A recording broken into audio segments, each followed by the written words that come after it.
so that's it, yeah. So anyway, yeah, I've done some edits here on this, but I think we could grab one of these. We could just start with a landscape one and just basically get going with that. Pops in and has a comment to say about how loud the background audio or any of that kind of stuff is, just let me know. Yeah, simple as that. So we'll do a bunch of stuff, even pop into some of the stuff I have shot of late that I haven't even looked at to make selects myself. So I don't even know where I'm going to go with them. Some of them are just basic portraits. I shot a bunch with Leanne recently because she's around, and the same with Pamela because they're close by. Although now that everything's opening up, I'll be doing a lot more of a campaign on Wednesday, and that's me starting back to actual work. So, right, so oh, my door is wide open there. Thanks for closing my door. Oh, I'm just going to pop out for a second back to intro. I have a puppy. We got a puppy this day last week, Tubbo. He's named after a YouTuber that does Minecraft. He's on the Dream SMP. We didn't name him. The family, they had 9 pups, 1 didn't survive, but the 8 pups were given names after people on the Dream SMP. And yeah, so we play Minecraft in this house, and Matthew, my son, watches, or Matt, he'll kill me for calling Matthew. He plays, he watches a lot of Dream SMP. Now I watch some of Dream stuff for the Manhunt and stuff like that, and let's not go into the Dream cheat thing. But anyway, so we have a pup called Tubbo, and he's out in the other room because it wouldn't happen because he would distract me completely. So there we go, some news. If you do want to see what Tubbo looks like and see the adventures of Tubbo, do follow my Sean McPhoto Instagram. It's normally, you'll see it in any of the videos, it'll be on it. Alright, so just so you know that. Anyway, back to Lightroom itself. And we're definitely on the main scene again. Okay. So what we're going to do here is, so I went out and we were allowed to start to go around our own county earlier. We can now go out to other counties, but when we did, I got the opportunity to go out. So I'm just going to grab one of these and just see if it catches my eye really quickly there. And yeah, we could do one of these, I think. Yeah. So I will grab this one here. So this is Gaussian Beach. I think that's how it's pronounced anyway. At least somebody from that way out pronounced it that way to me at one stage, so that's why I think that's what it is. So so let's just go with it. So D for develop. And what we're going to do is we're going to try 1 or 2 things as well with the final image when we get that far as well. So I think this could be prime for a sky replacement. I haven't actually thought of that till right now. I was just trying to think what would I use. So generally speaking, with landscapes, come in and we have a look and see what is going on here. All right. You can see here that we don't have the full white, so there's no true white in this image right now. Even though technically speaking, these waves here could be white, and that reflection there of the roof could be white. Reflections like that from the sun tend to be specular, so therefore they would be true white. So normally for controlling the dynamics within, or the range within the image, we'd use highlights and shadows, but the whites and blacks actually set the white and black points. So what I'm going to do is, we can see here that we don't have true black either. So if we bring this down, you can see we've got true black. Another little trick, if you don't want to do it visually, that you're not looking at the image, if you hold down the Alt or Option key, it turns it white, and anywhere that you start to see any kind of color, like down here on the rocks, as you're doing that, those areas are pure black, which is really interesting because I'm seeing stuff here, but the highlight marker here is not showing, or the clipping marker rather, is not showing anything going on. So let me push it to see, okay, now we're starting to see stuff. And so in the depths of the rock, it's saying now there's now deep shadows. But in reality, if we were out there looking at the scene, we wouldn't even be physically able to see what was in behind those rocks without going close and having our eyes get used to it. Like, so that also increases the contrast in the scene. And when you increase contrast, you also increase the color, or the saturation rather is the word I'm looking for. And they're just a function of each other. So if you added a curve, for example, it'll boost saturation as well. There are curves called Luma curves, or in Photoshop you can use a curve with luminosity in luminosity blend mode, and that will take away the saturation being added. So now what we're going to do is we're going to bring up the whites, which is the opposite again, and we're just going to bring it up and see what we get. So as you can see here, the contrast has increased greatly. So if I press the Y key, so we can see the difference between the two images here, right? This looked fine when we looked at it first, but now that we've gone and changed our blacks and our whites, this looks muddy, right? But when looking at it first, it actually didn't look muddy, but now it definitely looks muddy. All right, so again, press the Y key to get out of there. And now what we're going to do is we're going to pull down the highlights to try and bring back some of this. This has gotten very bright over here, but I think we're going to replace this sky, so I'm not overly worried about it. Okay, and now we're just going to open up the shadows a little bit. Okay, not too much there. I mean, a lot of the times I will do the whole lot, but in this case here, because we've already done some stuff with the blacks to try and keep it black, let's not overdo the shadows. And because we've set our white points, you can see it hasn't moved back too far. Just want to have it work, basically. Okay, I mean, so even that, as you can see, is making a big difference there. All right.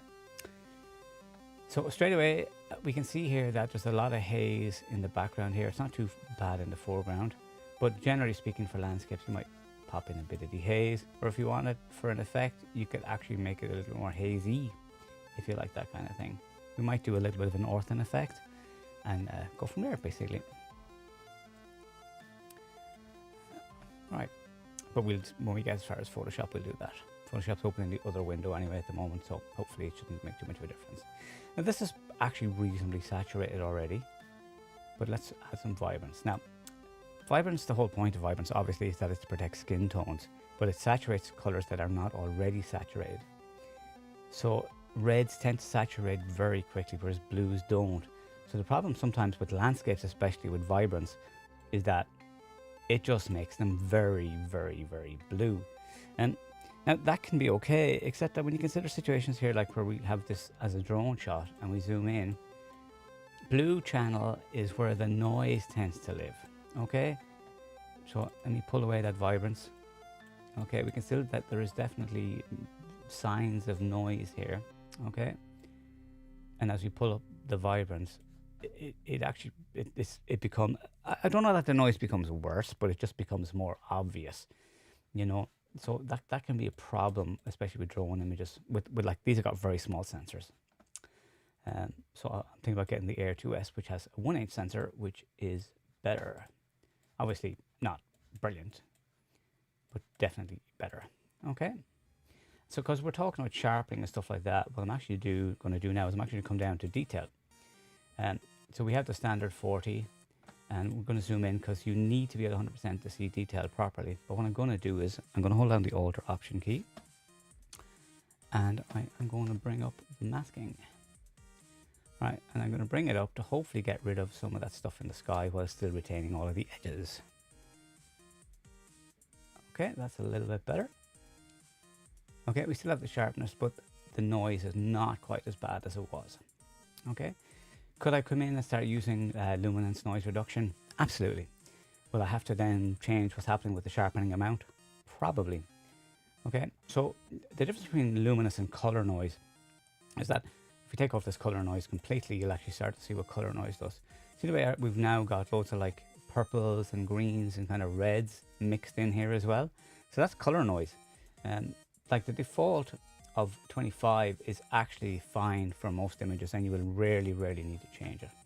We might change smoothness here. So smoothness is for the larger areas where you get like variations in these blues, and you can see that there are definitely pockets of these blues where they're not exactly the same, and that evens out those a little bit. I wouldn't mind having localized luminance control, because you could potentially use that on skin. Okay, now, or sorry, well, smoothing rather. Luminance now, literally, luminance really should say blur. Okay, so have a look here at all of the details here. Okay, so we can see that that's just basically blurring, and that's how that gets rid of noise. It just blurs the noise away. Okay, so we are going to bring that in, and then what we're going to do is we're going to bring up contrast, and we're going to bring up detail. All right. So these are saying try and hold on and rescue details. a little bit. And then now what we're going to do is we're going to have to bring up our sharpening. Now, the irony of this as we bring up our sharpening is that the old sharpening default for Lightroom presets was actually around 60. They had a sharpen landscapes preset and it was basically set to 60. So now what we're doing is we're actually looking in here to make sure that the stuff that has contrast and detail still looks like it's sharp. We don't want to look like we're losing sharpness here, but at the same time we're still trying to get rid of some of that noise in the sky. Okay, and that's not bad. Okay, I'm going to go in here and I'm going to do a local correction though. So I'm just going to grab a brush. Actually, I'm not even going to grab a brush. I'm just going to grab a radial filter and open this up so we can see the effect. I'm going to pull down some highlights, but actually double click on effect just to make sure there's nothing on it at all to start with. Pull down some highlights and then I'm just going to draw it over this dude here and make sure it's on invert, so it's on the inside. And just pull the highlights down. See if that makes any difference to this guy. A little bit, but not much. So whites. I'm just basically pulling away some of the, actually add some of that back in because it really is just in the whites looking at that. Just to take away the fact that that's like the brightest thing in the middle of the image. So Command minus or Control minus, or zoom in. Actually, let's come in here and just grab fit, and then come out there so that's hidden away. And see now, see the way that's gone away? Whereas if I press Y, you can see that's really, really bright. And it's backslash or forward slash, isn't it? No. It's after jumping away from that image for some reason. For our before and after. Nope, it's not giving it to us. Okay. Am I just pressing the wrong one? Before only. That was okay. All right. Okay. Right, so have a look here. You see how bright that is? It draws your attention. And so now we've gotten rid of that. So that way your eye doesn't go to it as quickly, because your eye does go to the brightest thing in the frame. Okay, so this isn't bad. So I think we're going to pop into Photoshop from here. I think we've done enough here. So I'm going to go edit in Photoshop. And yes, these are all the plugins that I have there. More to be added shortly, including some upcoming ones. And while I'm waiting for that to load, I am also just getting my tea ready. I've had made some tea at the start, which I haven't had yet. You can probably see in my side screen. Left the tea bag in as well, so. Come on, I'm Irish, of course I drink tea. Right. Ooh. I had escaped there for a second, hopefully it doesn't do anything. Okay, so we are inside Photoshop. So what I'm going to do is we're going to go for a bit of an ortho effect. So we're going to duplicate the layer, which is Command J, or you can just drag it down. And then we're going to go Filter, Blur, Gaussian Blur. Okay, and you're basically setting it to taste. And various different people recommend different things. Some people would say, you know, kind of match the megapixels of your camera, or whatever, you know, with the blur radius. I mean, but a lot of cameras would be much bigger than that, so they'd be giving an awful lot of blur. And in this case, I am going to go kind of close to that advice. Well, in fairness, I think this is a 12 megapixel camera after all. Slightly more than 12 megapixels. But we'll go with that for now. We just click OK, and we can see that we've got a blur. So the next thing we can do is we can bring up levels. And let's just Command L, bring it up on there. And you can kind of increase the contrast basically inside it. You know, and okay, and then what you're doing is you bring down the opacity on that, just turn it off completely and then bring it up until you feel like it's enough. Okay, you can't really see it there, so but we can see that it's definitely doing a little bit of blurring. If we go in a little bit, we'll see it more, but it does kind of add a nice little flow to it. Now we've lost a little bit of detail, so what I'm going to do is I'm going to duplicate the bottom layer again. Right, bring it up top, and now we're going to go Filter, High Pass, And then we just want to see some details. Okay, let me bring the high pass. As usual, because I was using Photoshop on the other window, all the dialogues are opening on the other window currently. So you would set something that just gives you texture and detail. Okay, so it could be like between 2 and 4 basically. So 2.5 actually looks okay here. Click OK, and then we change this to soft light. So that will bring back the layer. So this kind of thing where you create the high pass and change it to soft light is actually a sharpening technique, a pretty common sharpening technique, right? So now if we hold down the Option or Alt key and you click on the eye for the background layer, you can see that we get this nice kind of little glow in the landscape, and it kind of softens stuff in a subtle way, but it's quite nice. So what we can do is we can actually just drag this into a group. Yeah, I spelled that right. And you have that. Now there's lots of stuff that you can do here. So you could actually say, for example, you could have this much stronger here. So I'm going to show it to you really strong so you can see what the ortho effect does. See the way we still have the details being kept by this background copy? The ortho effect has a, let me go Command 0, just bring that to, well, I'm clicked into the slider zone, so just Command 0. So it has this kind of reputation for being really ugly because it has this look, but that's just based on having your opacity way too high. Okay, so you can just kind of do something a little bit lower around there. Again, this stuff is the taste. Okay, and the same with our soft light. You can decide you want less details. You don't have to have that full amount if you want. So yeah, so let me Command 1 to bring it in, so we can just have a look at it up close. And now that we have this in a group, we can just turn on and off the group to see the difference. So I like the way that it's kind of evened out a little bit of the tone in it. We still have all of the detail that we need. Okay. Right, so I'm just going to pull that as a second layer. So we've kind of done that. Now you can do ortho effects inside of on one stuff, for example. So we could here go effects 2021. I really need to get rid of the old plugins. Taking up lots of room on my drive.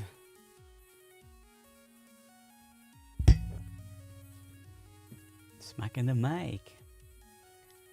So anybody, any questions that's popping on, just pop into chat. We're like, I'm here to chat as well.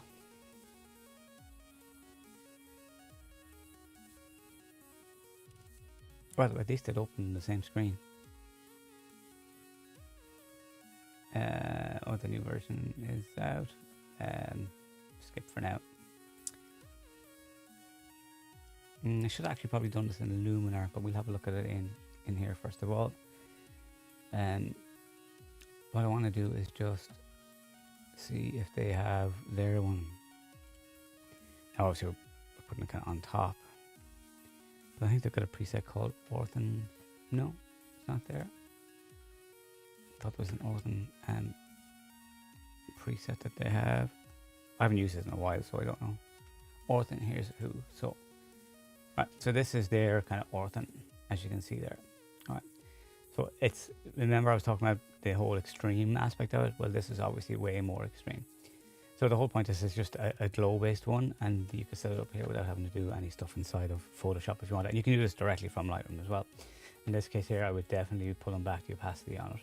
All right, I'm actually going to cancel that because I kind of actually do want to go into, we're going to scale them into Luminar AI.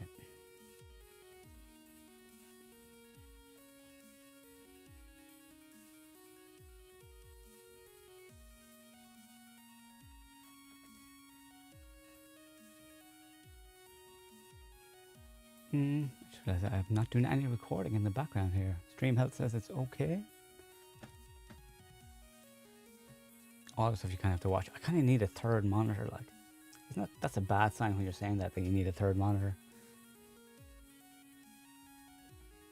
I kind of need to have the, I'm using OBS, so I kind of need to have OBS up there, so we can just glance up at OBS, and then the chat can just be not blocked, you know, just to make life easier.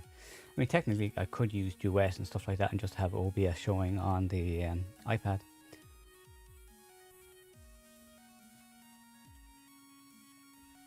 Luminar is a bit slow starting there now.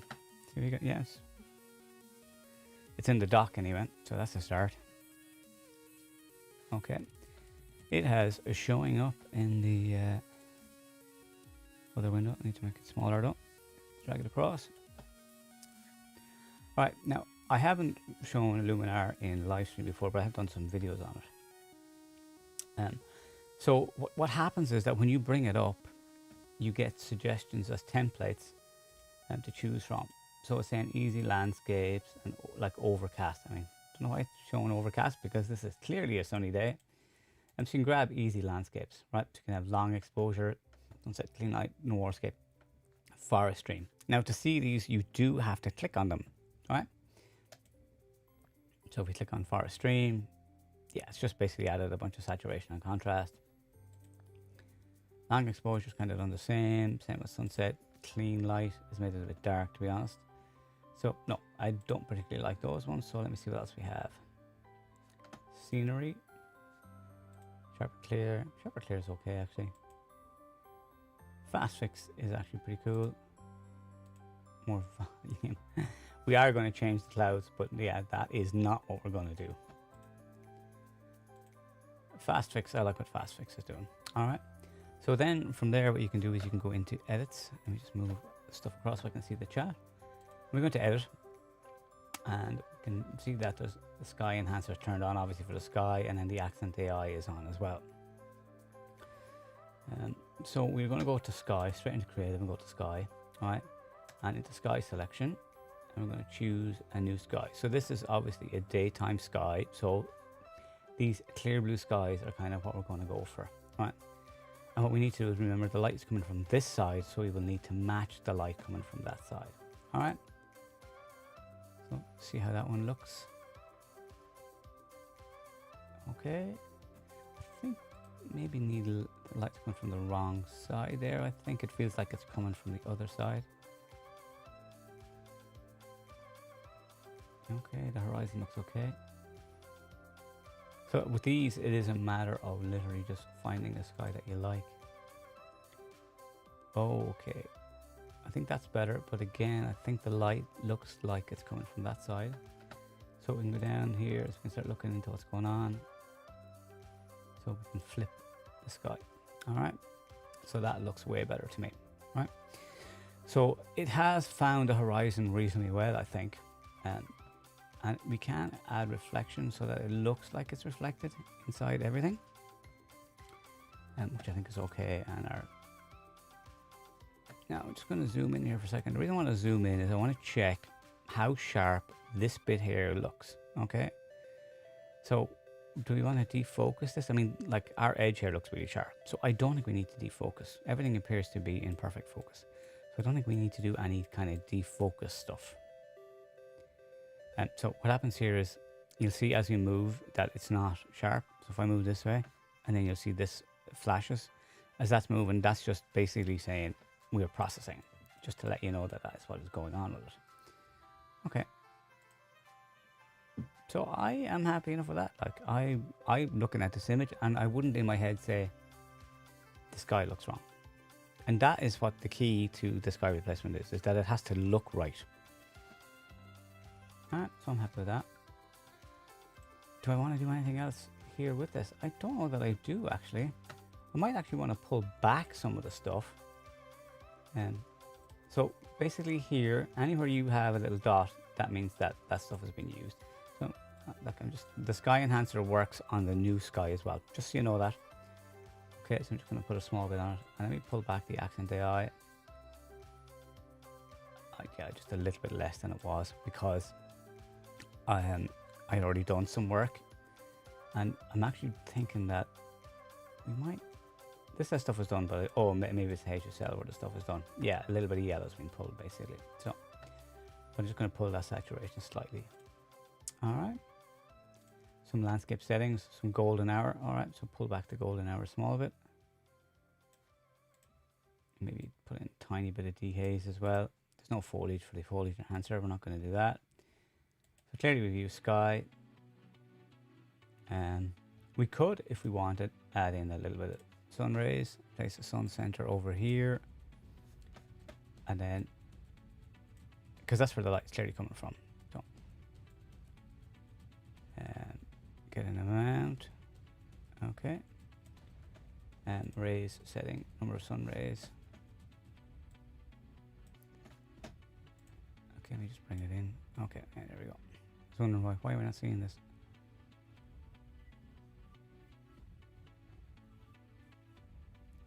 Where do you want it to be?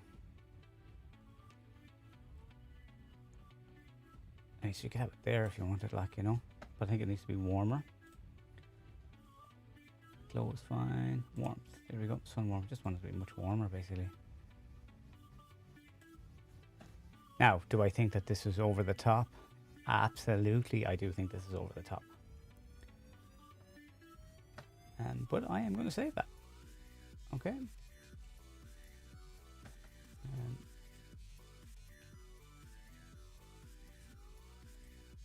And I think I'm done there. Anything else I want to do in here? Color harmony stuff has been used. See what it's doing. Split color. Yeah. I thought it might be doing that alright. Glue down a bit. And come out of there. And you know what? I'm going to drop back into those sun rays. And I'm going to bring the amount back a little bit. Okay. And I'm going to click apply. And that is going to bring it back into Photoshop. Now, I could, of course, turn this into a smart object. And if I use it as a smart object, I would actually be able to re-edit at any stage. The same with a lot of plugins. You will know when you do the conversion, the plugin will be grayed out if it can't do it. Sky looks way better there. I mean, we're only seeing the sky replacement there. The lines on the edge there look clean as well. So let me do Command 0, or it will be Control 0. Just make sure we're selected first. We're on the right window. Just kind of got a bit of that sun in frame there. Of course, you don't, you know, so you can see the difference that it's making there. The sky is obviously making a huge difference there in that as well. But adding the sun separate, say, to the sky is the fact that it brings in this glow and stuff like that. Okay, so now we can save this. So that's just Command or Control S, and that will go back into Lightroom. And this is where I tell you about the problem that I am having at the moment. My external drive where all my images reside is an exFAT drive, a 24 terabyte. Alright, so you just saw what I did there. Okay, let me just add an adjustment layer here. Whatever, I'm not even going to add that into it, right? And now I'm just going to go save again.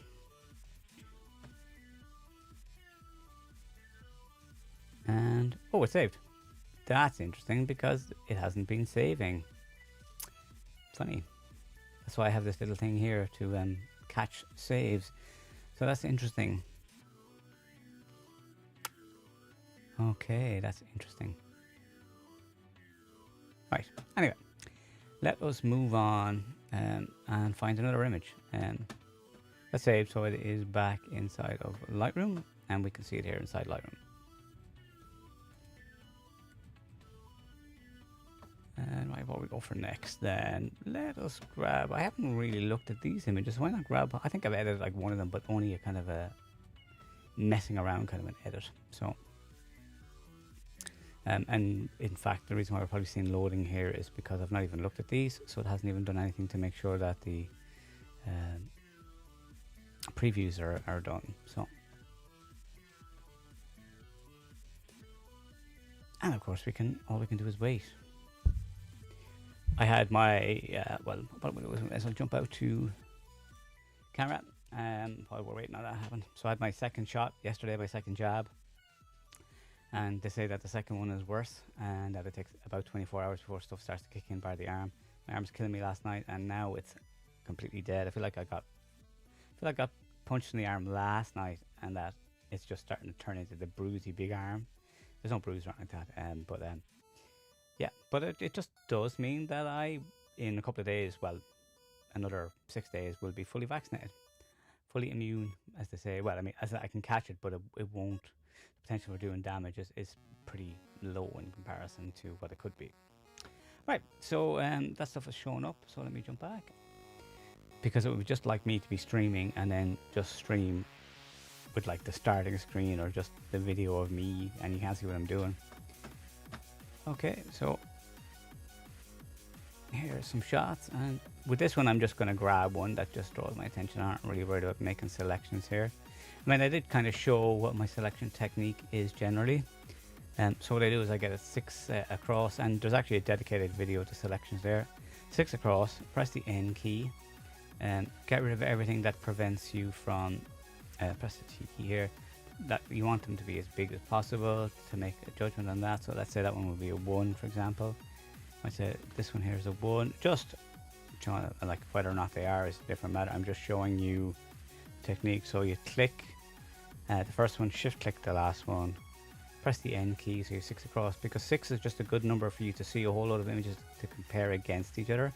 And these haven't come in fully sharp because the previews are just rendering for separately for survey view. It's kind of a bit weird the way it does it, like, you know. Alright, and so that is how I do that. And then I would like filter, and just very quick, I would then filter to show only the ones that have been selected, and then like whatever you go to them and just say bring up these, and then you might say okay, that's a number 2, okay, and then you can filter then for number 2s, and then that shows you the ones you've liked, and you've gone through all of the images to get to that. So that is the method that I would use. So now what I'm doing is, because I've done that, oh, they've moved to a different, so I press the T again, custom order, and put it back to capture time, and then just do that and set them to 0, so just so they're not marked. So when I do go to actually do it for myself in a while, right now I just want to do a bit of an edit and grab something or something. I kind of like that.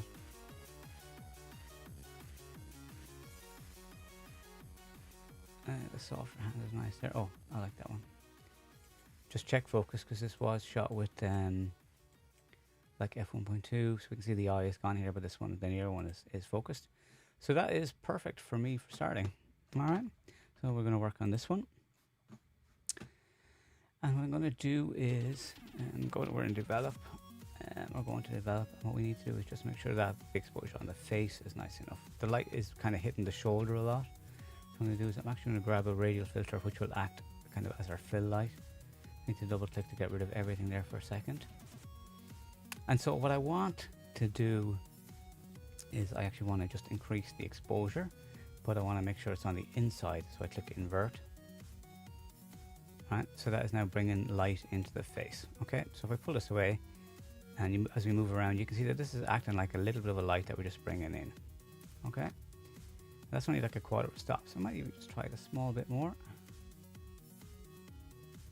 Around a half stop again, bring it away, bring our light in. Yeah. What I might do as well is, so click a duplicate on that. Now that makes it twice as bright, but we're not going. What we're going to do with this one is we're going to turn off the invert, and that lets us darken around. So we have brought in light more on the face and gotten rid of our environment a little bit more. Okay. Now I'm going to crop this, and when I crop this, I'll be getting rid of the bottom half of this. So this is like a 6x4 shape.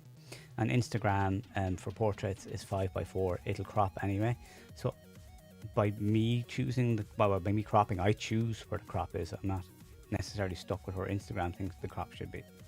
Also, when it crops the square, it just means that I can have a better idea where it's going to be cropped to square. So I know that when it crops square, it'll take a little bit off the top and a little bit off the bottom, but you'll still see the face in there. But when they actually view it away from the grid, it'll be portrait size, and it will take up more of the screen.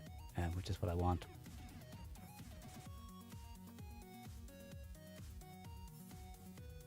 So what do we want to do inside here? Well, let me actually do some of the retouch itself here inside of Lightroom.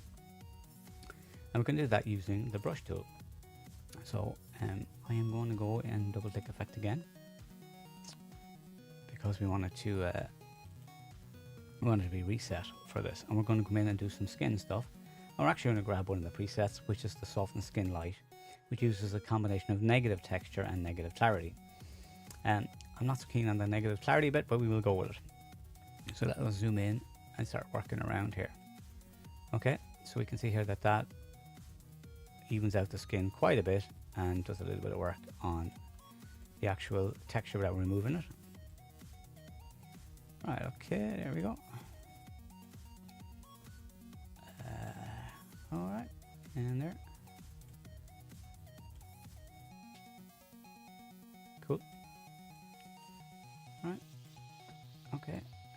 can turn this on and off, and you can see that that's doing some nice stuff there. It's just giving me a little bit of a head start for when I go into Photoshop. Okay, so I'm going to click New for a new brush, which will have a different effect altogether. So double click, and what I'm going to do here is I'm going to grab the dodge. Actually, I'm going to grab the iris enhance. Alright. Come in here, and I'm using the square bracket keys to turn up and down what's going on. Alright, so that's the iris getting a little bit of work. And click New again to change it. And this is teeth whitening, just a small bit. That's way too much, so we will pull that back. Although, now that I'm getting this far, it actually looks okay. I think initially, just with the comparison, the trick with this kind of stuff is to look away. So I'm just going to turn it off and turn it back on again. It actually looks okay. I know we can see a bit of a jump. So what's going on here is just because of the light itself rather than anything that's going on. Okay, now we could click New here, keep that as well, and what we could do is we could come in along the eyes here. Need to be careful not to take away the sphericalness of the eyes. It can look a bit weird. And what I'm going to do is I'm obviously going to pull this way back. And so if we hover over here and hold down the Command or Control key, oh sorry, the Option key, my bad, we can turn it down. Alright. Okay. And again, same story, we can turn it on and off. See what the whole effect is doing. That's the teeth and the skin and everything happening all together. Okay. The stuff like lines and fire, that's kind of because the pose is doing that and pushing it up. So we will correct that after as well. And there's the lips are a little bit dry, so I'll do some stuff with that too. And there's a bit of redness in the fingers and in the skin, and then we will even some of the tan here as well and bring some of this tan down onto the body. So that is what we will do in Photoshop. So we're going to go from this to Photoshop. So we could just use the shortcut key, which is Command or Control E, or you can come to the menu here, the photo editing menu, and that will let us open it inside of Photoshop. So we will let it jump to Photoshop.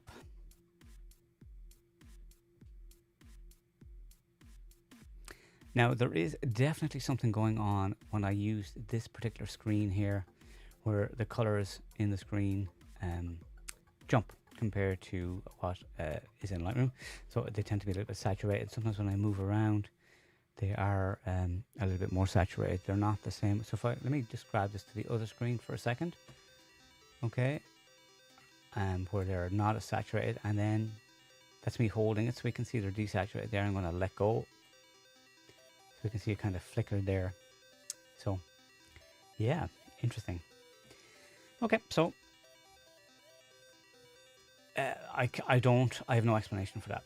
Okay, it's probably GPU related.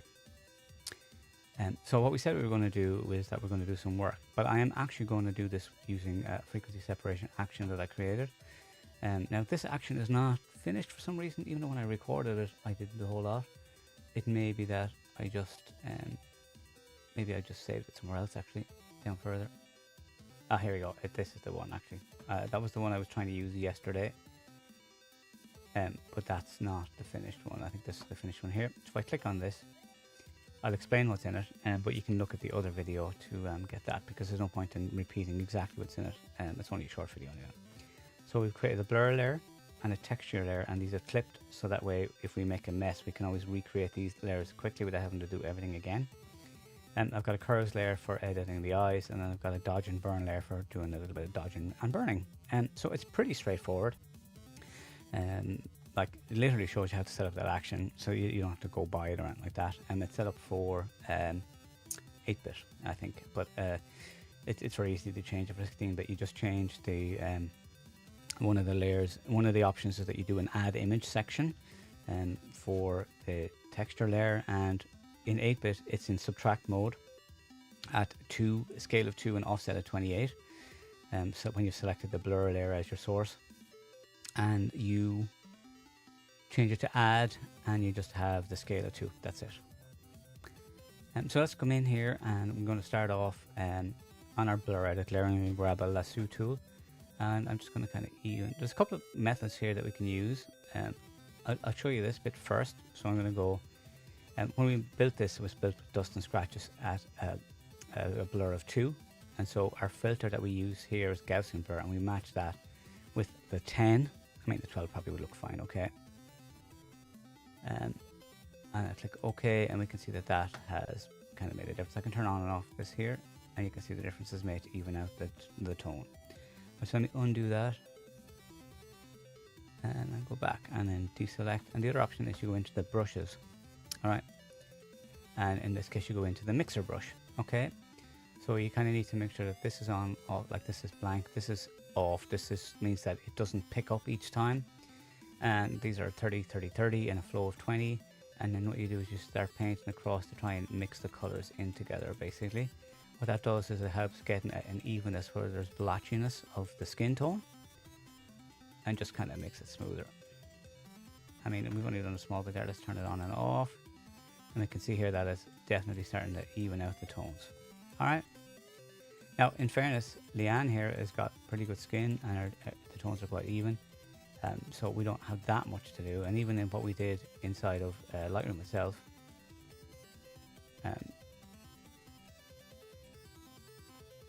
alright, so I'm just going to come down here. Now what I might do here, okay, no, that's working. Sometimes when you get that, the eye, where the eye meets the cheek, so the eye is kind of, the skin is resting directly on the bone almost, but then you've got fat and muscle in the cheek. Sometimes they don't blend well, and it can take a little bit of work to get it to blend, but it actually looks okay there. So what we're doing is we're trying to keep the areas of similarity together, and I'm literally just doing very, very, very short strokes here. Okay, I've gone over too far there, and we can see that we lightened underneath there too much. I'm just going to undo that. So obviously you want to avoid that, and you know, you're obviously keeping in similar areas. All right. Okay, so we have that.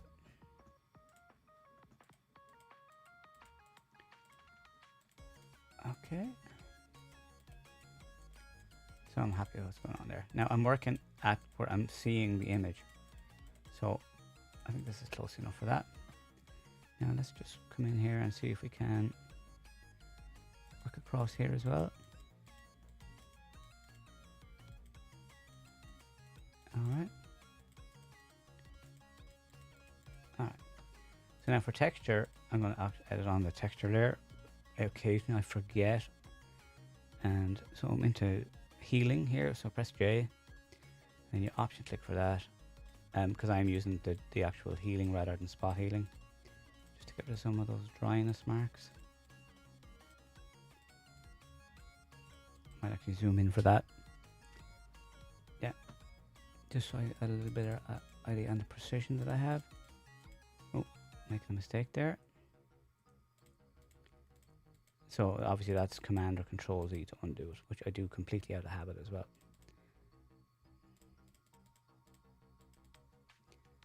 Okay. Just on here as well to make them a little more even. So there are things that you can decide to do that you don't necessarily have to do.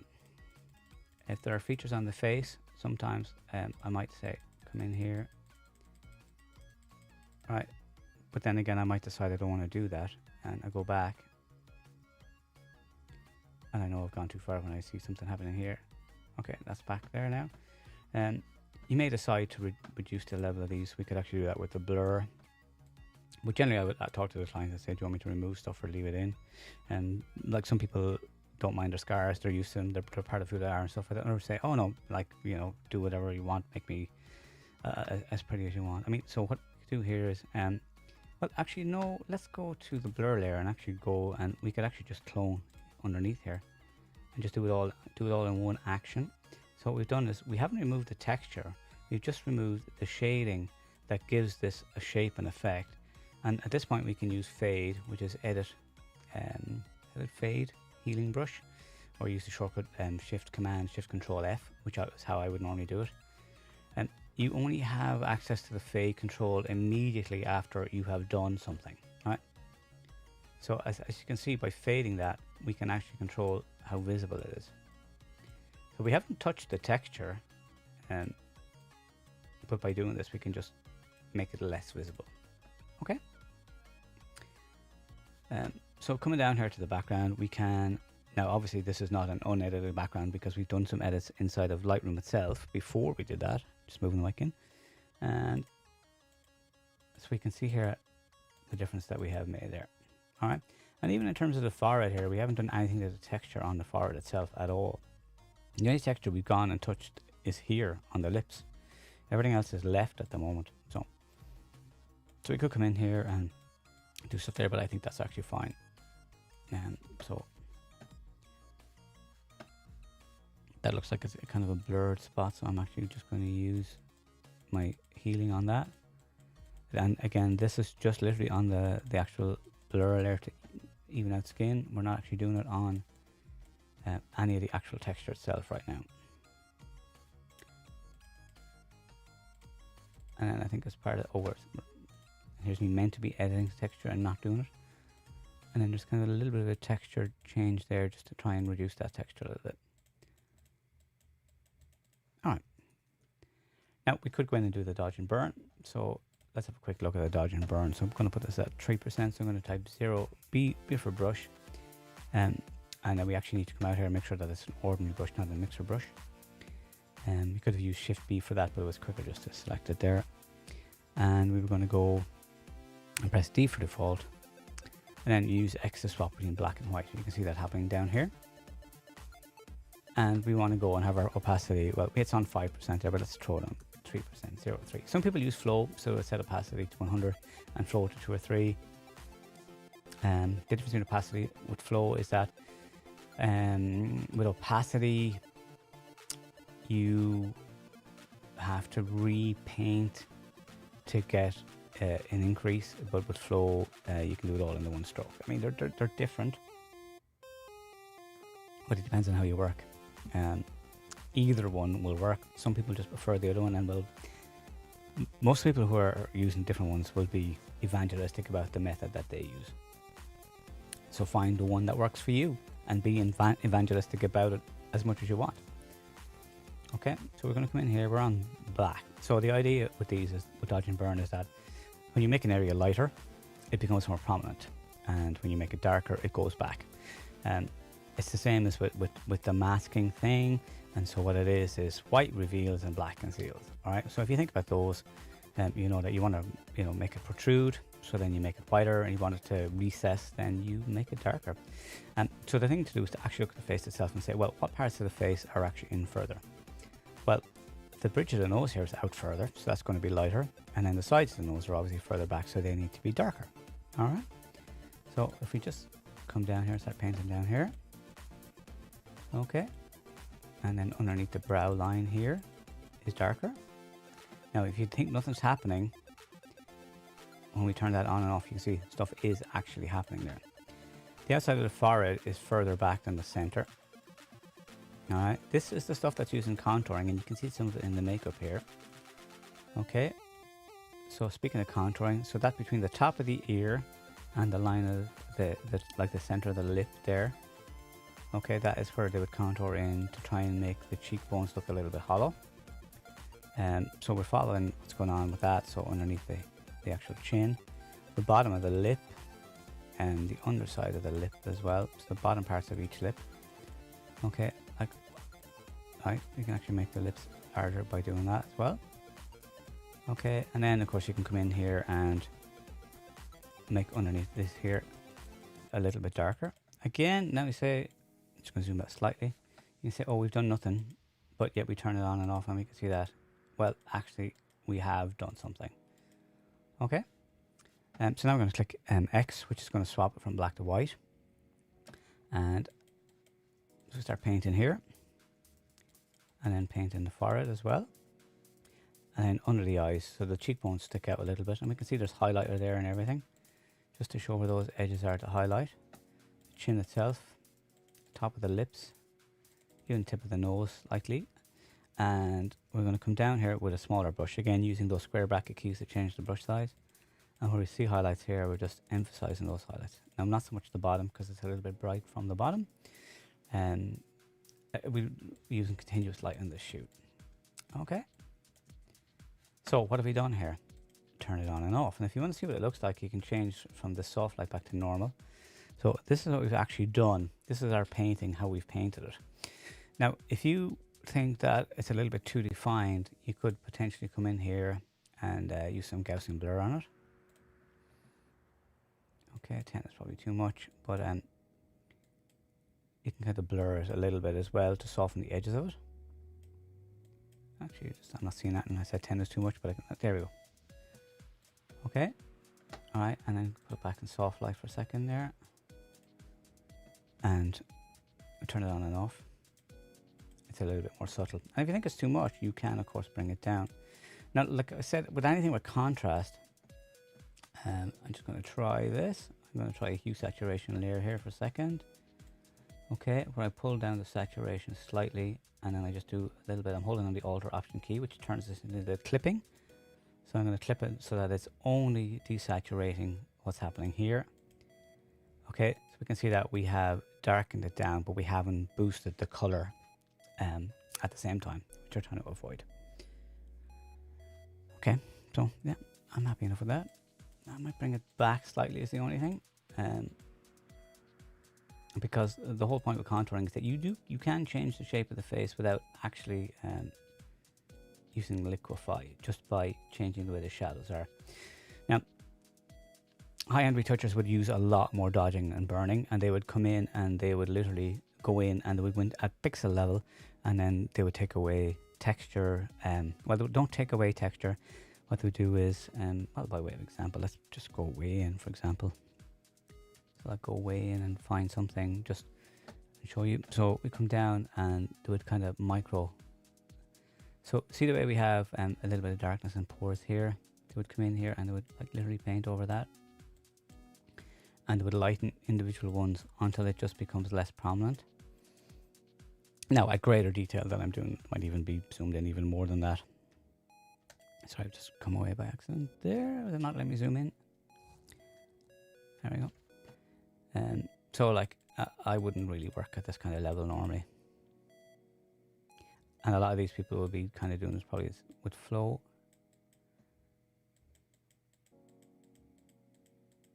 Right, see the way that's gone away, and you can see how long this takes, and that is why they earn the big bucks for magazines and stuff like that.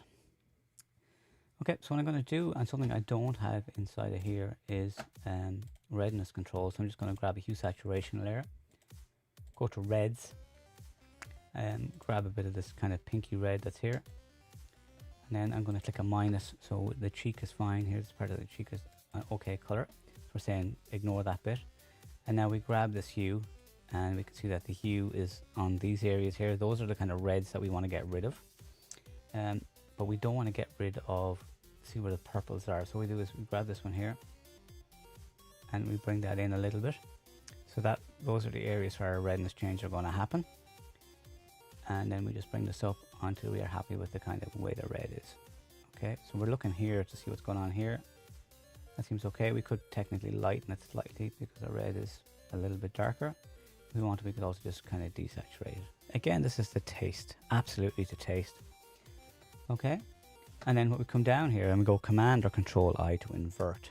So that way we're making this black. You could also fill it with black. You would do exactly the same thing. So now we press B for brush, and I'm going to go 7. Right, so we can see it change our opacity to 70 there. And we could come in more or less, I mean, because we can fade it after. So brush is a bit small. So again, using those square bracket keys, bring it up. And so we can just paint, and we can see that red goes away. Okay, we've done one stroke there. Again, it wasn't happy. We've seen the fade tool, and you could decide to have less of it, or you could decide to have more of it. All right. I generally do it between 50 and 70, and then if I need less of it, I do just pull down the whole layer, unless it needs specific things. Sometimes I'll do it in areas where I might not be aware that there's redness. So just getting it down just to reduce it on the fingers. Okay. Now again, the thing about retouching is you can spend as long as you want on it. Absolutely.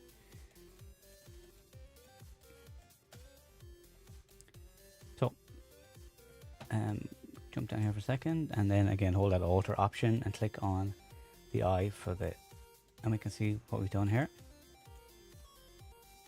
And I'm happy with what's going on there. So that's pretty good. And so we have a little bit of a tan issue here. So let's do the tan thing. We do that using a curves layer. Right, and then you come in and you make sure you're selecting the curve, not the mask. You double click on the bottom and you select the color that you want to be. So we're going to go for a darker color. And in fact, just select the actual darkest part of the tan that we're going to change here.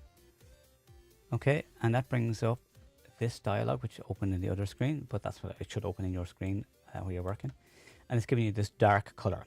Okay, this is the target highlight color. So we click OK. Set these as the new defaults. We click yes. And where do we want to fix? We want to fix this area beside it. We're saying turn this area here into that color there, right? Okay. And we can see now that has darkened the whole image to try and match that. But obviously that's not what we want. So we're going to jump across the curves, Command I to invert it, or again, fill it with black. It's up to you.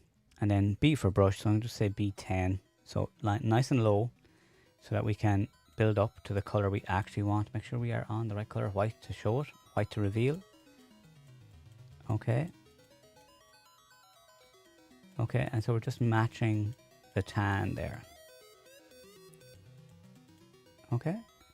And again, if you find what you have is already too strong, then you can just like have B05 and then just build it up. Entirely up to you. Right, and because the shoulder is really bright, I'm actually going to paint this down to try and give this more of the tanned look here. And this is also how you would like get more even tan as well. Okay, whoa. What happened there? Oh, it moved across. Yeah, all right. I don't know what I did there to make that jump across, but anyway. All right, and so we're going to see what this does. Turn that on and off. All right. So one more thing that we can do here is we're going to grab a marquee and we're going to set the feather up pretty high, like 600 pixels. And then we're going to just literally draw around the face here for a second. Okay. And then we're going to go in and create a new curves layer. And we're going to pull this down. Okay, which is now darkening the middle, and then we're going to come here to the actual mask and Command I and invert it. Okay, and that darkens around the face. Okay, so that is just drawing our attention into the face a little bit more. And then what I might do is create a new layer. So new layer, and here I'm going to go soft light, and then fill with soft light. Okay, and now we're going to go filter. Noise, is it noise? We're going to add noise. Gaussian monochromatic noise. Say 3% have a look. Okay, 3% looks okay. And now what we've done is we've just added a little bit of grain, which allows a little bit of texture to the face. Now we could do it a little bit more if we wanted. So turn it on and off there. It's actually, yeah, it's actually very subtle. I might even, yeah, let me go back. And just see when it's on. I think that's it. Yeah, so just redo that, then redo new layer. And filter, noise, add noise. And just maybe make it a bit stronger actually. That's way too strong. Okay, that's very strong, but I'm going to leave it there. And the reason why is because I've now can just, you know, I've got a little bit more precision control actually with 100% of 9 than it is trying to move the tiny thing. Right, so that just kind of brings it together and gives it a bit of detail on that. Okay. Oh, you know what I'm not happy with here is this is very saturated. So that little trick I did before with the saturation, desaturation, and just clip it to the layer, I'm going to do that. So see, that's not saturated now. Yeah, it's subtle, but it's enough to be annoying. I might even do a little bit more. Okay, so jump down again and turn it on and off. And what I might do is I might actually come to the D and B and pull that down even a little bit more, because it might be just a little bit too much. That's the thing about retouching, is you can always do too much really, really easily. Okay, so now what do? We save it. Or do we? No, we don't save it. We do this. Shift Command Alt E. The claw. So Shift Option Command E, or Shift Alt Control E. Stamp new layer, and that brings it all together. And then we go to, what do we go to? Boris Effects Optics. Of course we do. What else are we gonna do? What are we at? 10 past 1. 10 past 1 and nobody's dropped into chat. Oh, that's terrible. And Optics is open in t'other screen, and you can see what we were doing the last time I was doing stuff. And so we will just click on this one to reset it. And then we will think about what we want on this. I think a light leak could work. Oh, wow. I say it could work, and boom. Does it work? Yes, it works. So let's just have a quick peek at... So Blossoms is one that I created myself. It was kind of a pink-based one. So what I can do here with this is zoom out a small... Well, actually, no, just go to parameters. There's two elements being used, element 1 and 3. So the outer is pink, and it's after opening the colors on the other screen, of course. So what we can do here is we can come in and we can choose a more kind of yellowy orange. It's kind of more flesh toned. Okay. And the same on element 1. So there's two. The one of them here is one of them's over here. Again, get that pink kind of more yellowy orangey. And get rid of the pink there as well. Get more orange. Okay. And the outer one is probably just a little bit on the dark side, so pull that down a small bit. And yeah, I'm happy enough there. And the only thing I might do is zoom out a fair bit. Just check where it is. Can we bring that back in?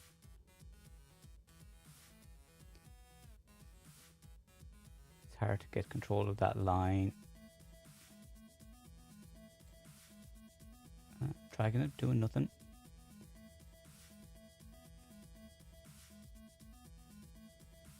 I love that old timer icon. That's like so Mac when I was in the college. That's a long time ago now. Let's not think about that. Oh my god. 3 decades ago. Now, anyway, if I want to like increase it, and when you see more of the stuff from the edges in there, and I can also pull it down in that way and just have control over where it's coming from. And the same on the other side. Okay. Oh, that one got really stretched. Okay, that's a bit weird. Why is that saved like that inside the preset? Undo that.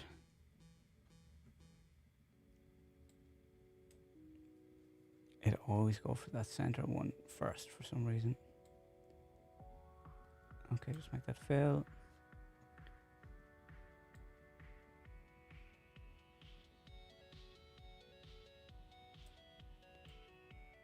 Okay.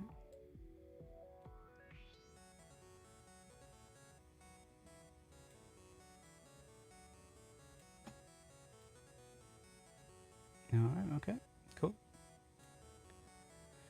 And then just go to fit again, and now we're going to add something else, which is going to be a flare. And what are we going to go for with the flare? What I love about these is the fact that you have so many flare options. Oh, that is my scroll doing its thing in the wrong place. Desert Sun is actually definitely one of my favorite. Eye of the Beholder has some anamorphic stuff going on it. Might be kind of interesting to have in a corner. I like what it's doing here with that. Let's get rid of the anamorphic stuff by moving this out. And just having it kind of in the edge of the frame. And a little bit of the rays. Let me see what we can do about the rays themselves. Ray number. Okay, that's getting it away from the face just nicely. What else do we have? Atmosphere.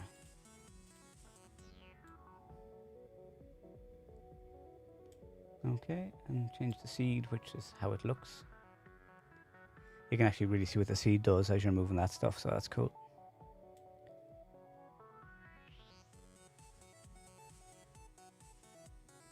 And I think I'm happy enough with that.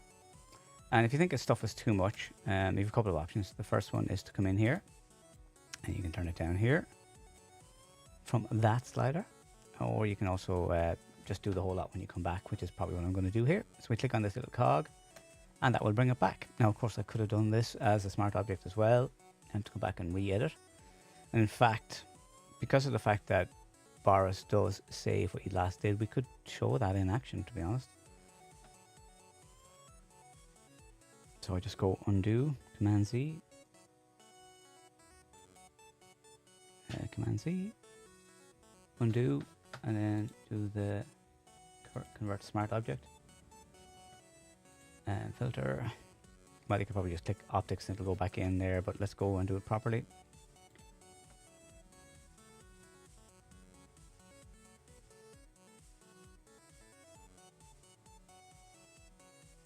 And it's just going to literally load it in, and it'll just load up the stuff we had there. And save it again, and it will be a smart object for us.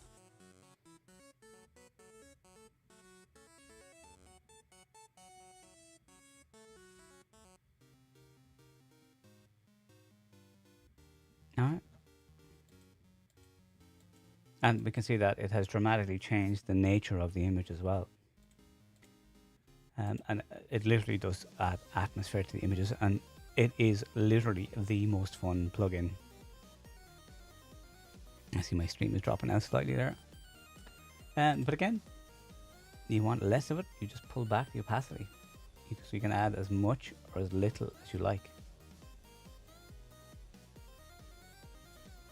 Alright, so there's 72%. And like I say, if you want to go add more or make changes, you've got optics here. You can double click on the optics section in the smart filters, and it will reopen that into optics with all of the settings that you have there intact, as in ready to edit and stuff like that, and it knows it comes back in. Oh no, we're not doing that, we're opening it in optics.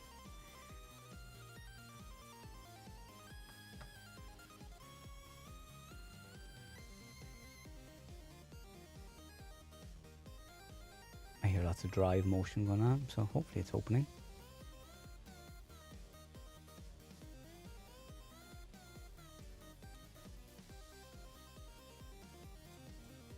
We'll do it the hard way then. Right click and select it.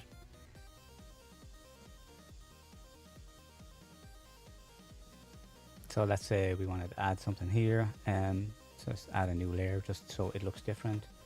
Going to go into render night sky. Grab, what do we grab? Hercules or something like that. Where there's visible, fairly visible stars.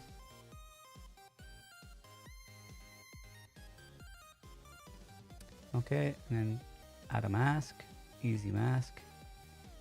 Where do we want to keep? That's going to be a left click. Alright, where do we want to get rid of? That's going to be the right click.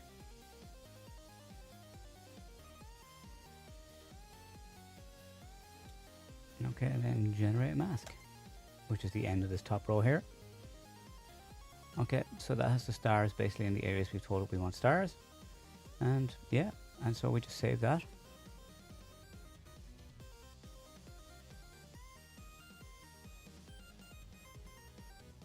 And easy mask is literally what it says. It's great.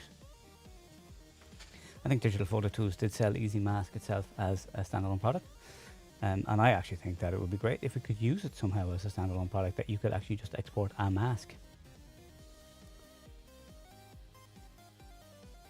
Now, there's a little trick you can potentially do for some of this stuff, and that is that you can have, by changing the blend mode on the actual filter, you can have it come in as just the filter, and then you can set the blend mode yourself. So you can see here that updated and added the stars. So yeah, that's pretty straightforward. Now I'm going to save this, which I haven't saved yet. And I did make a change. I was saving a zip for some reason. I had no particular reason for using zip. And then Jeffrey Tranbury, who's one of the product managers for Photoshop, said, stop doing that, save with LZW. There isn't that much of a space difference, and LZW saves way faster. So I did learn that. So yeah. Righty, so that will have gone back to Lightroom, hopefully. Actually, let's shut this down. Let's close everything we got so it's not taking up memory. And that was me making the new starting thing there earlier. I've already saved this, we don't need to save it. And back to Lightroom. So we can see that is back in Lightroom, looking gorgeous. And the only thing we're going to do here is just to get it ready. We're going to crop it to 5x4 like I said I was going to do, and perfect. So yeah, do I like that? I'm sorry, but I love Boris effects so much. There is a 25% discount code there, and obviously that's an affiliate link, but 25% is nothing to sniff at, so please do use that. All right, so what I am going to do is I am going to take, oh, you know what, I need to go set up a break on a break thing. I want to grab, well, I'm just going to grab it off screen because I don't want to be just searching for it. What you call it? I don't want to be searching for it on screen at the moment. It's fine there anyway. So let me. The reason why is just I cannot remember what I called it here. OBS, you get out of the way there. Oh, you know what it might be, because I've already done an edit with this particular image before for a magazine, so it actually might be in the magazine collection.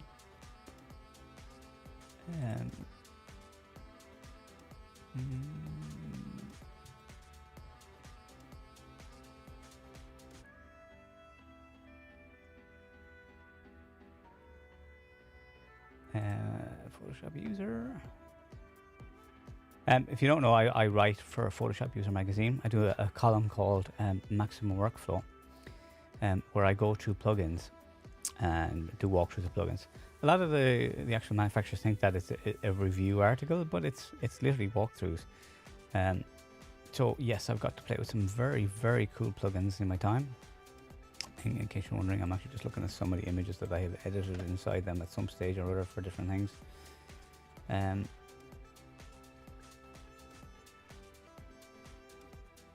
But I'm not seeing what I want here at the moment, so that's why I'm doing it kind of off screen. I'm just trying to find something specific.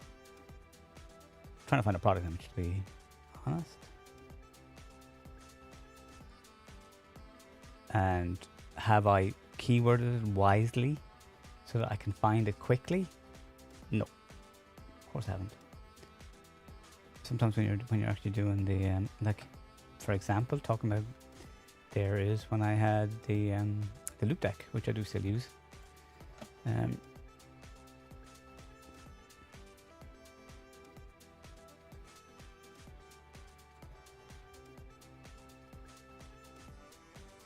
Yeah, I know I've gone quiet. The thing you should not do when you're streaming is go quiet. I am seeing some stunningly gorgeous images that I actually need to go and post to my feed. If you're not following me on Instagram, please do. Sean McPhoto on Instagram. On Twitter, I am Lightroom Blog on Twitter, and just where I announce all of the stuff I'm kind of doing as well. So that is not in that section. And I didn't have a separate Lightroom one, so I've been dumping them all in there. So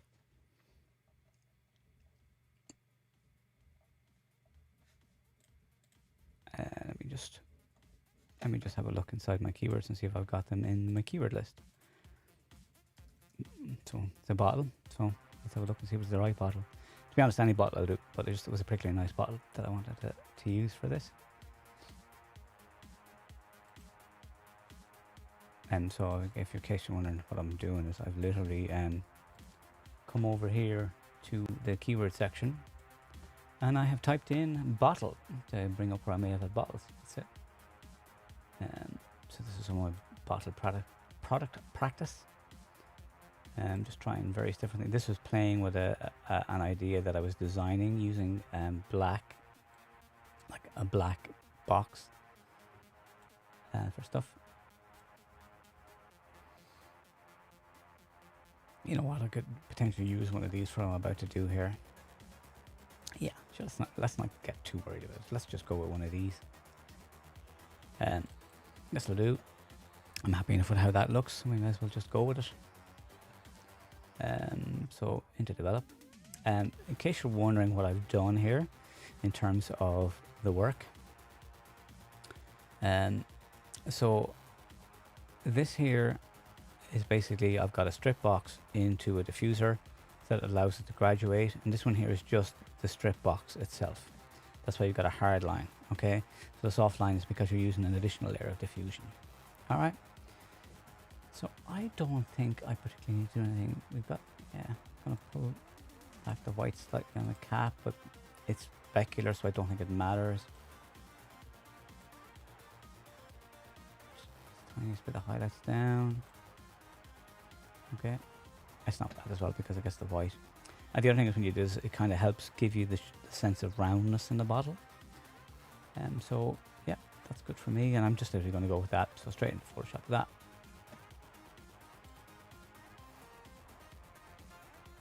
Take a sip of cold tea.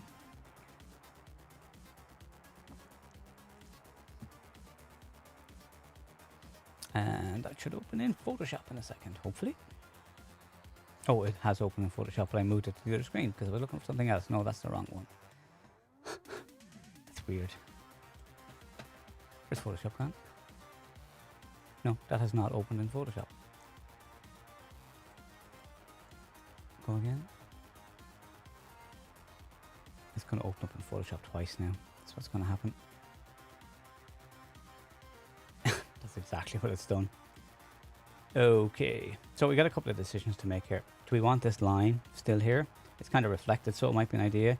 Definitely need to do some cleanup here anyway. So,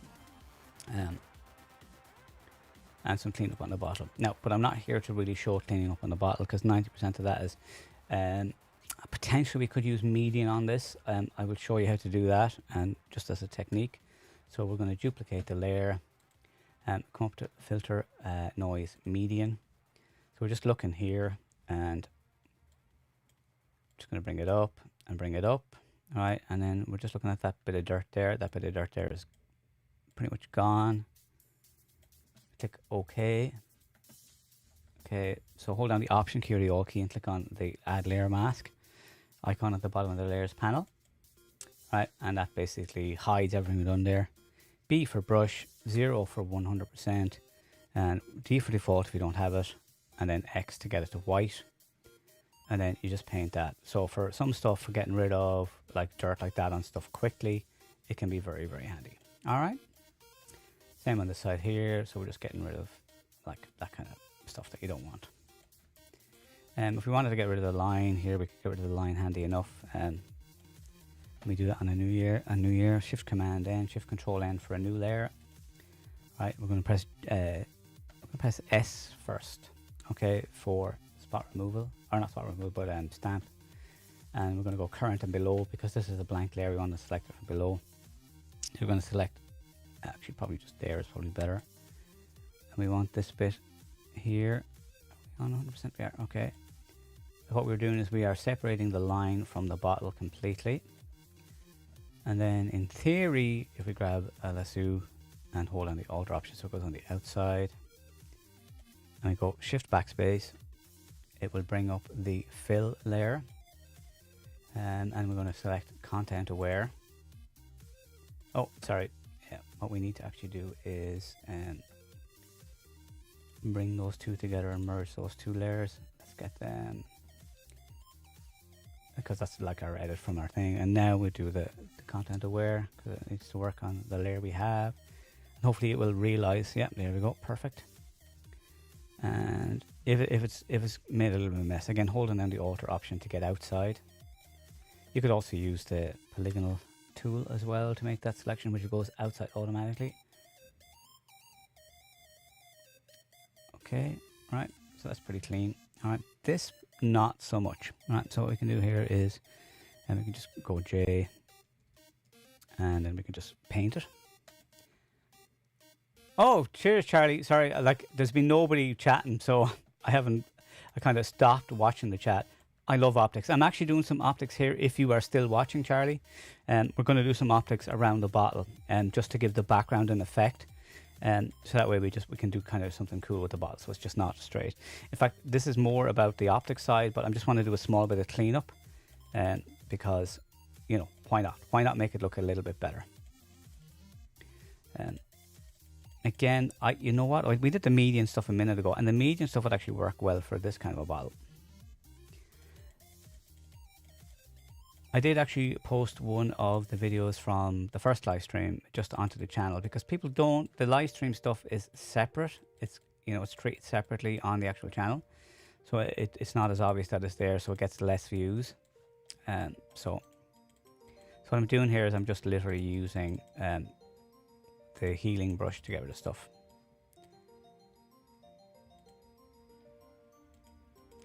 Now, yeah, there's definitely GPU stuff going on here. I made a mess there. So I'm not going to overly worry about this now, because at the end of the day, when people look at this particular image, if I show it, they will be seeing it tiny. All right, so let's get on to the good stuff, and Command J. All right, so let us bring this into optics.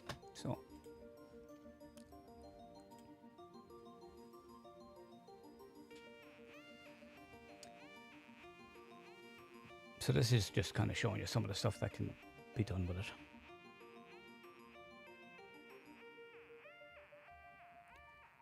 And again, like I said, there's a 25% offer in this.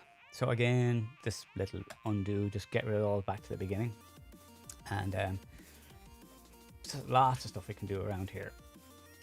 We're in render from when we had the night sky a minute ago. So we could like use zap. And I saw Ross Shane doing this, and I've actually loved what he's done with it. Like, so in parameters, you can get rid of all of the kind of points in the bolt and stuff like that. So turn off the points themselves. Oh, not those points. Actually, let's enable all the points. We can move it around a lot, but we want the actual branches to go away. All right. So then it's only kind of one line, and the branch angle. Let me pull this down for a second. Branch length is fine. Spline screen, threshold spline. Yeah, we can have like very end points, wrinkle, so we can pull down the wrinkles and make it a little bit less curved. And let's see, the wiggle is around it. Yeah. So what we can do here is we can actually bring this around the whole thing. Actually, let's make it much thicker. Bolt width. So let's make it really thick. Alright, so what we're doing here is we're ignoring the fact that it's going to be crossing the bottle here now. So we're going to bring it around the front of the bottle. And actually bring that whole lot. You go up a little bit there, and you can go up a little bit there. And you can come in around, well, let's see if we can make it curve down a little bit more. I'm trying to make it prettier in the curve. Right, so this is going to be going in the back, this is going in the front. I'd actually like a couple of more bits on the spline to make it go around more. Can we do that right there? What if I bring this one over here? Just ignore what this one is doing. Bring that one there and then bring this one in so it looks like it's going around the back. Can we do that? It'll be like when I do the mask is when it kind of goes around the back. Try to make it curve a little bit more. You can go in there small with me.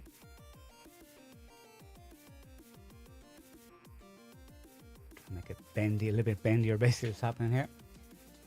Okay, so this bit's going across the front. We want this bit to make it look like it's going around the back. No, we want this to go around the back, and we want this to go around the back, and we want this one left in the front. So we could use easy mask for it, or we could just paint it. I think in this case I might just brush it. Okay, and just do a paint. Okay, and I'm going to invert it so that it's all showing. And where do I not want it to be? I don't want it to go. I want it to be gone from here. No, it'll be quicker just to get rid of that section. So it goes across the front, goes around the back, and then it's just like the mask is there. But what I might do, no, let's just do that. Let's just do that bit first. Let me zoom in and grab the paintbrush. that paint set to? Alright, grand it is, yeah. Let me just get rid of it there really quickly there. I have to remember the atmosphere needs to go as well, so. Alright, okay.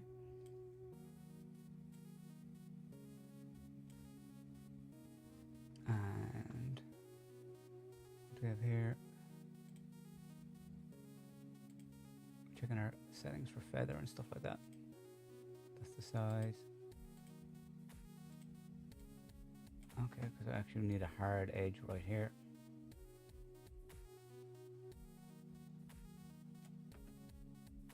Okay, I need to go back over that and the other way around. Okay, it's showing that a bit weirdly, but anyway. Okay.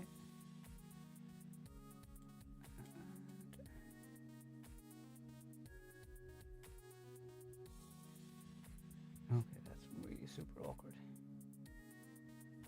I might have been better off using the easy mask for that one. Right, so let me just swap that and that brings it back. No, that's the wrong way around, so undo that.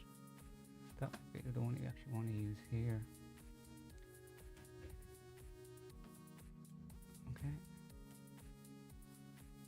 And then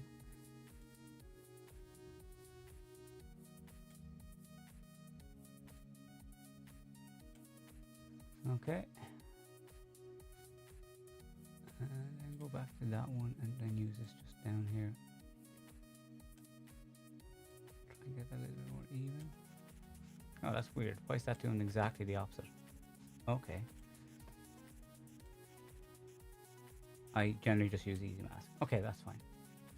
No, why does that look fine? Oh dear. Yeah, so just undo all of them, basically. I'm nearly tempted to do this bit in Photoshop just because I know it'll be easier for me after. Yeah, you know what? Just let me do that so we have it in, and let me just go with the easy mask. And what we want to do is where we want to keep it. We want to keep it here and here, and then we want to get rid of it here.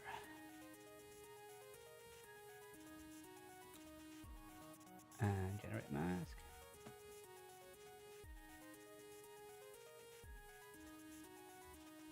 Fingers crossed.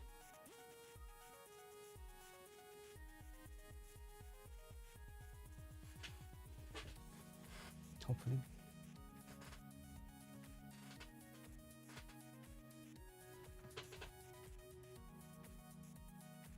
Oh, because there's a double mask on it. Alright, okay.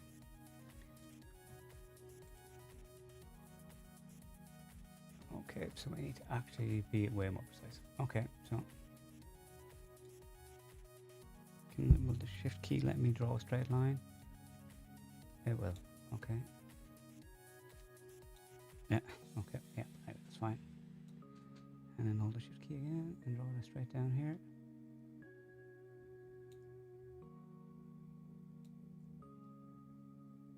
No. Not doing it there for some reason. Let me do it a minute ago and then not there. And generate again.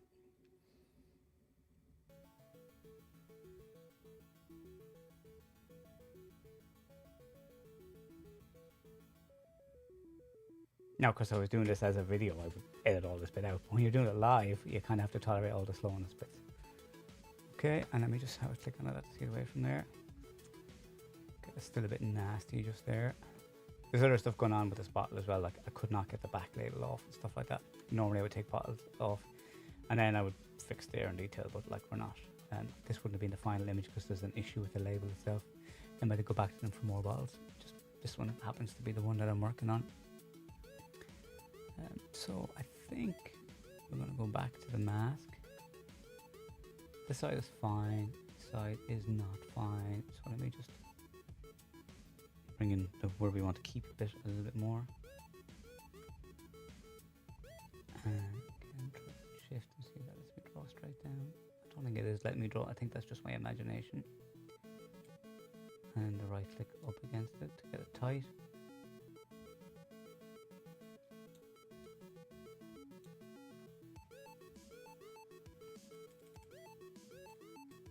zoom in for more accuracy, basically.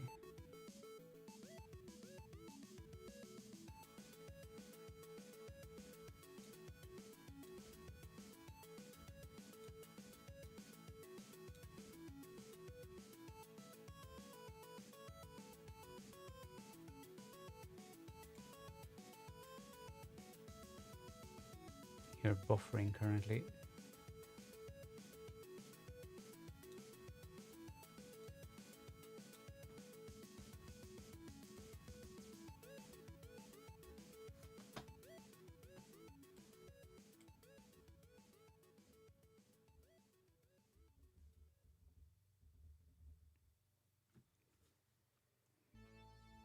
Yep, I wonder if my audio is better than the buffering level.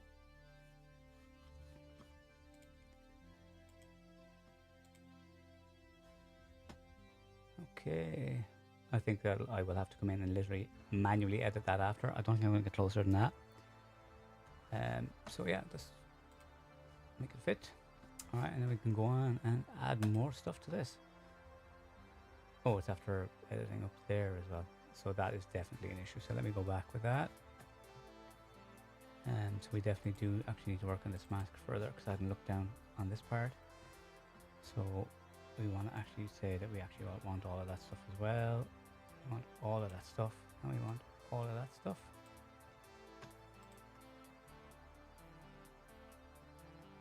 Okay, and that's brought those bits back. That's definitely more like what I want. Okay. And now we can start adding more kind of atmosphere to it as well. So lots of stuff we can add on atmosphere, and so we kind of glows around of what we want. So we grab, say, some Aurora. That's actually pretty weak. That's what else we have in here options wise.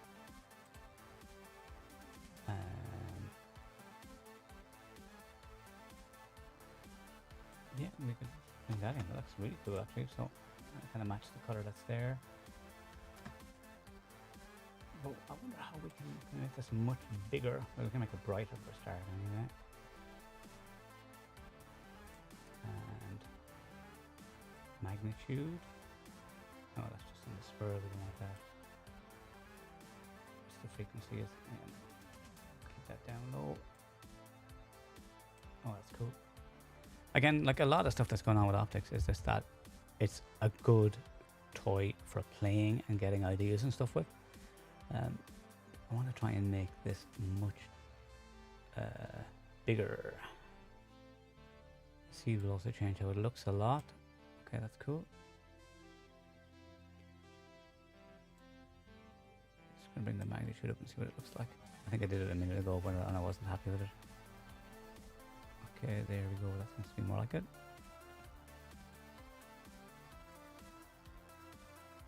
Let's just have it around the whole thing all together. Yeah, I am going to use that to try and get the bottle into this, which is going to be harder because of the fact that so what's going on is that the edges aren't as distinct as you might like. Okay, and I might even leave some of it go in the front as well. Okay, so let me just grab an easy mask on this one again.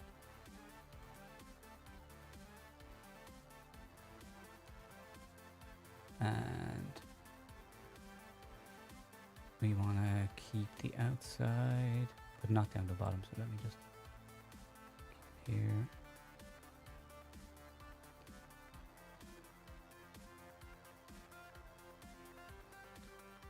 Keep here.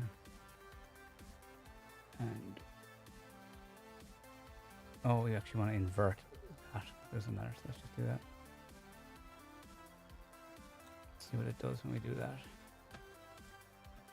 We need to invert this.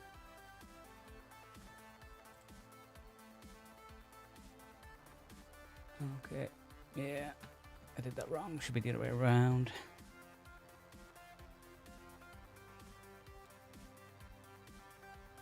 Check that. Like for most of the bottle, it'll be able to find the edges, but it's just some of them where there's a bit of light. It might not. Okay, let me just see what oh yeah, that looks pretty clean there, but it looks cleaner than the other one. Okay, yeah, I'm happy with that. Let me just get away from all of the effects for a second. Yeah. Cool. In fact, you know what? I mean, I'm happy with it even just as that bit there with a small little bit of extra bit coming around the front as well. That looks cool.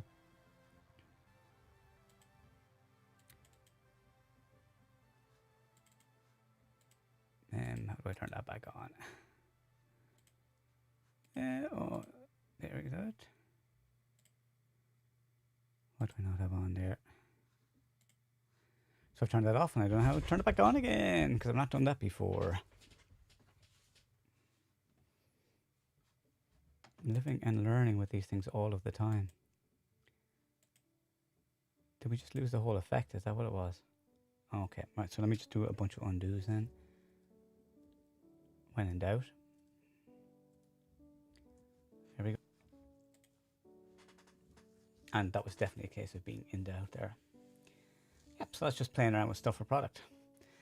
Right, it is 1:45 and I'm probably just going to finish up now. So let me jump out to camera stuff. Getting tired. I'm starting to feel tired.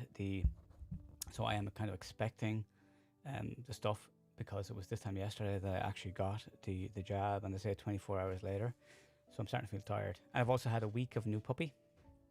I wonder if we can bring puppy in. Nah.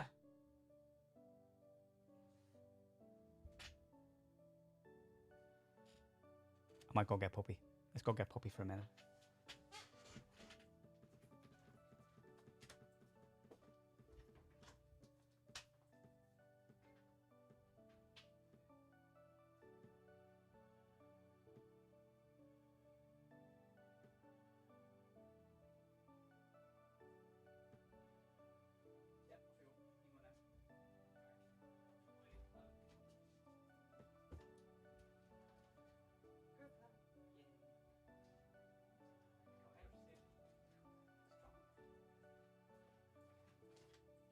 Oh, big yawns. There are some big yawns going on. Can we see Tubbo? That's Tubbo there. Can we focus? Get focused. That is Tubbo. Tubbo is a beagle collie mix. You can probably tell some of those from the ears. Are kind of beagly, and the nose, the snout is a little bit more like a beagle than a border collie. But of course, clearly the fur is collie fur. So he is basically, my baby for now. You know how it is. You have teenage kids and they don't want to know about it at all, Right, so I am gonna finish up, and that is it. I might crop some of these and use them as future videos. I may not. Anyway, for those who were in, even for a couple of minutes, thank you for the time, and thank you, Charlie, for leaving a comment, even if it was just one. Bye.